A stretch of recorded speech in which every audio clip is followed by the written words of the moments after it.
Assalamualaikum warahmatullahi wabarakatuh. Halo anak-anakku yang soleh dan berprestasi. Insya Allah hari ini kita akan belajar bahasa Indonesia.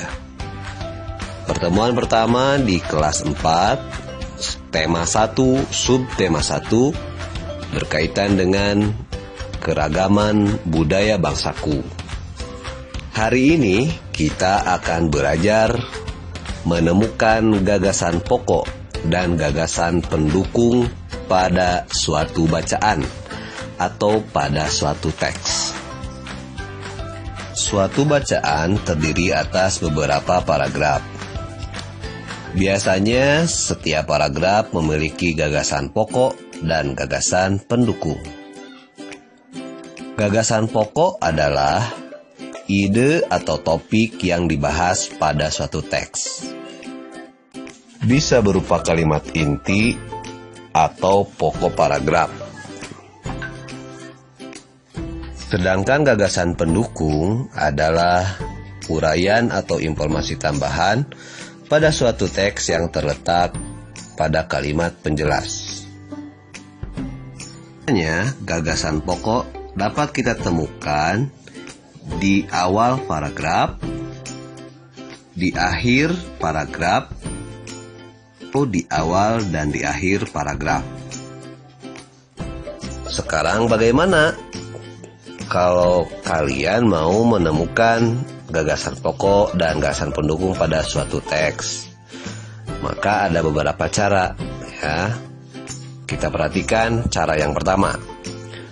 Cara yang pertama adalah kita baca teks atau bacaan tersebut dengan teliti. Kita baca dari kalimat pertama sampai kalimat terakhir.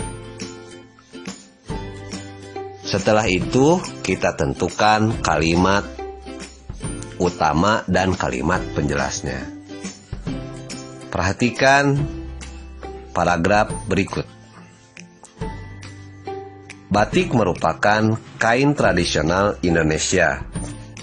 Kain batik dihasilkan dengan cara dilukis atau dicetak menggunakan malam atau lilin yang dipanaskan. Kain batik berasal dari Pulau Jawa. Seiring berkembangnya waktu, batik tidak hanya ada di Pulau Jawa. Beberapa daerah di luar Pulau Jawa juga menggunakan batik sebagai pakaian tradisional, misalnya batik Bali. Perhatikan paragraf tersebut. Bapak tanya, ada berapa kalimat dari paragraf tersebut? Menentukan jumlah kalimat pada paragraf yang paling mudah adalah kita hitung jumlah titiknya, ya. Perhatikan, ada berapa titik yang ada dalam paragraf tersebut? Ada 1, ya betul, di Indonesia, titik. Kemudian setelah dipanaskan, titik. 2, kemudian Pulau Jawa, titik. 3, kemudian Pulau Jawa, titik. 4, dan batik Bali, titik.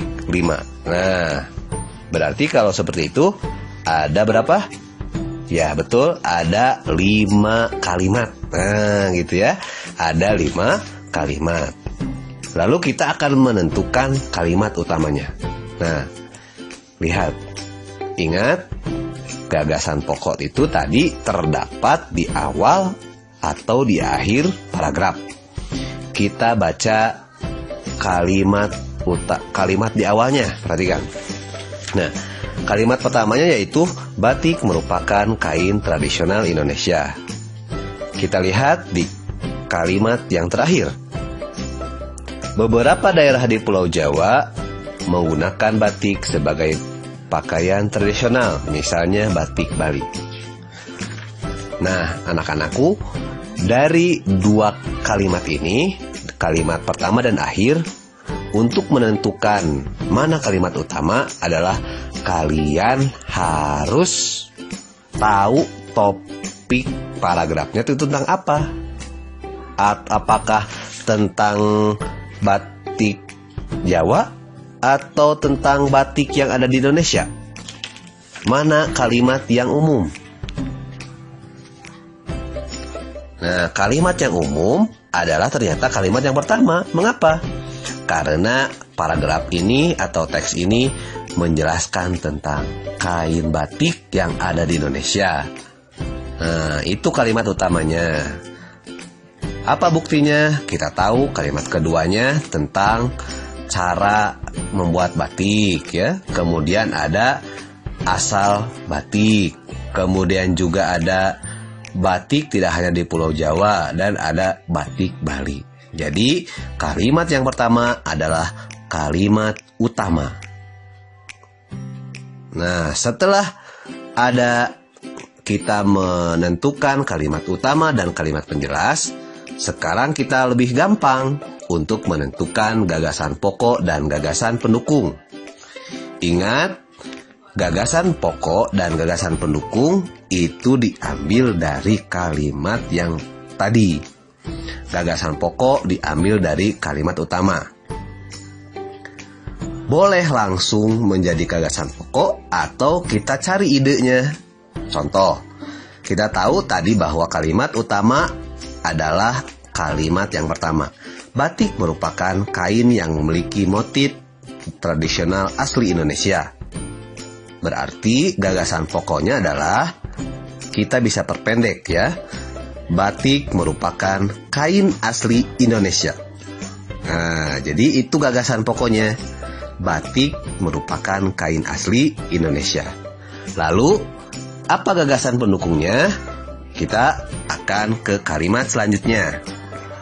Kalimat penjelas yang pertama adalah kain batik dihasilkan dengan cara dilukis atau dicetak menggunakan malam atau lilin yang dipanaskan. Itu kalimatnya. Gagasan pendukungnya berarti cara membuat kain batik. Nah, itu ya. Itu didapatkan dari mana? Dari kalimat penjelas yang ke-1. Nah, gitu. Sekarang kalimat yang ketiga, seiring berkembangnya waktu, batik tidak hanya ada di Pulau Jawa. Berarti itu bisa kita jadikan gagasan pendukung tempat asal kain batik. Nah, ya. Terus yang selanjutnya adalah persebaran kain batik. Sampai sini dimengerti? Atau kita ulangi? Nah, sekarang kita akan ke paragraf yang kedua. Perhatikan paragraf berikut. Reog Ponorogo merupakan kebudayaan yang berasal dari Jawa Timur. Pertunjukan reog ditampilkan dalam bentuk topeng berbentuk kepala singa yang dikenal sebagai singa barong. Reog Ponorogo menceritakan tentang Raja Ponorogo yang berniat melamar Putri Kediri. Ada berapa kalimat? Ya, betul. Ada 3 kalimat. Kita fokus ke kalimat pertama dan yang ketiga, yang terakhir. Mana yang merupakan kalimat yang umum? Apakah Reog Ponorogo merupakan kebudayaan yang berasal di Jawa Timur? Atau Reog Ponorogo menceritakan tentang Raja Ponorogo yang berniat melamar putri? Betul ya. Yang paling umumnya adalah kalimat pertama. Karena paragraf ini bercerita tentang Reog Ponorogo. Jadi, kalimat utamanya Reog Ponorogo. Yang selanjutnya adalah kalimat penjelas. Kita tentukan gagasan pokoknya. Gagasan pokoknya adalah Reog Ponorogo berasal dari Ponorogo, Jawa Timur. Dan gagasan pendukungnya yang pertama singa barong, yang kedua isi cerita Reog Ponorogo. Nah, setelah kita menemukan gagasan pokok dan gagasan pendukung, kita bisa membuat peta pikiran ya. Peta pikirnya boleh bentuk seperti ini, ada kotak di tengah, kemudian kalian bikin kotak juga di atas atau di pinggirnya, boleh seperti itu. Yang di tengah itu adalah gagasan pokok, kemudian yang di atas atau di bawah atau di pinggirnya adalah gagasan penjelas sesuai dengan jumlah kalimat yang ada dalam paragraf tersebut. Nah, anak-anakku, Demikian untuk penjelasan hari ini tentang gagasan pokok dan gagasan pendukung di tema 1. Mudah-mudahan kalian bisa mengerti berkaitan dengan menentukan gagasan pokok dan gagasan pendukung pada suatu bacaan. Ya, ingat setelah ini Bapak akan tugaskan kalian di Google Classroom. Mudah-mudahan kalian bisa mengerjakan dengan ayah dan bunda kalian. Ya, tetap semangat, tetap sehat untuk selalu belajar di rumah. Terima kasih anak-anakku yang soleh dan berprestasi untuk pelajaran hari ini. Wassalamualaikum warahmatullahi wabarakatuh.